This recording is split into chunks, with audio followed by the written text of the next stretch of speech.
Kelly McMasters is a teacher and author and recently published, or not that recently, but her last book was The Leaving Season. Excellent. Uh, Highly recommend it. I met Kelly at a writers' conference last year, and we got to talking about writing and storytelling and personal essays because we both had written something similar, or she had written something that's similar to what I'm doing now, which is longer pieces, a full memoir comprised of short pieces, sort of cobbled together.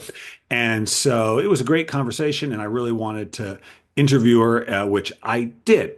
Now, before I interviewed her, I read the book, The Leaving Season, and it really struck me how richly detailed the physical world was in the book. She really is a painterly writer, and she takes her time rendering what the best word I can think of, the physical, the nature, the physical world that she lives in, nature in particular.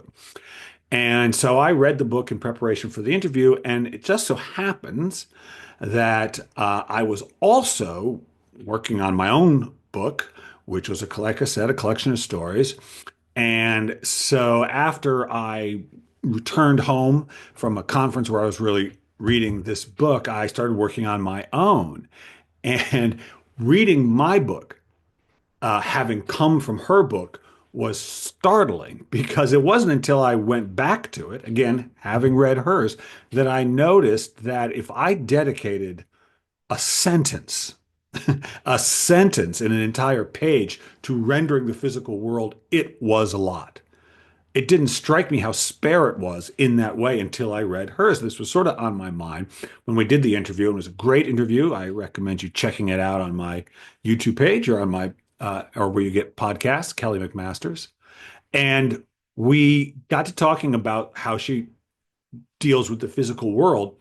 And she talked to me a bit about that, including how, as a person, she turns to nature sometimes when she wants to ground herself, when she wants to feel, if she's feeling like she's losing track of herself, feeling off, she'll turn to nature, as a lot of people do. A lot of people do that.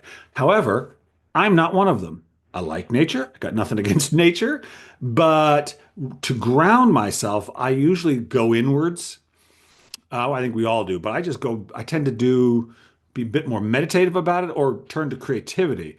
But I don't think to go to nature to ground myself. So why do I mention this? Well, our work, both of us love the memoir, love shorter pieces, but the nature of our work is reflected or reflects our own personal interest. And so her skill at rendering the physical world, and it's considerable, is a reflection of her interest in that physical world and her relationship to it. If you have the kind of relationship Kelly does to nature, you are going to be compelled to find the language that allows you to render, to capture what it is you experience. Whereas if you're me, where most of my attention is inward, I'm not saying hers isn't, but that's really where mine goes. I look for the language to render the way I experience the world, which is much more, I think, well, actually, I don't know about Kelly, but I know it rarely goes out to look at the physical world.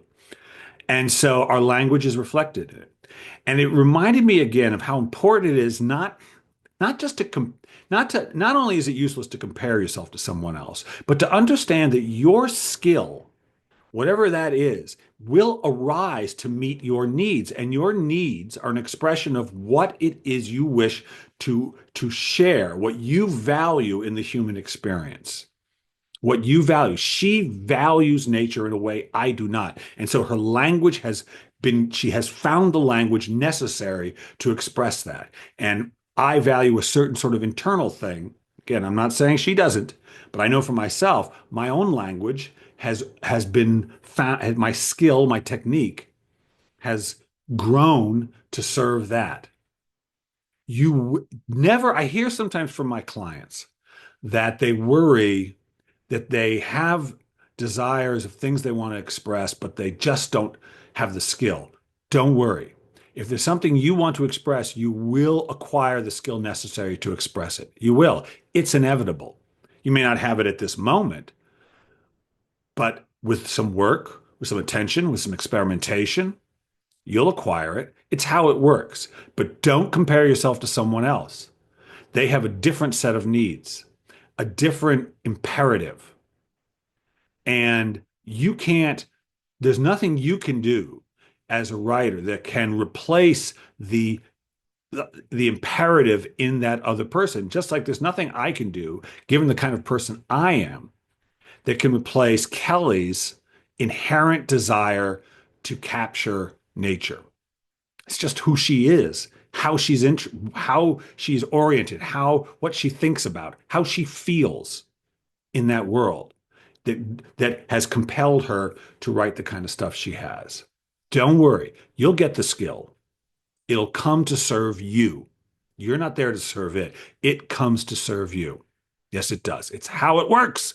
People, yes. Hey, thanks for tuning in. As always, if you like it, hit subscribe. And if you like it, say so. I would love to hear from you. So until next week, this is Bill Kenower. Stay fearless.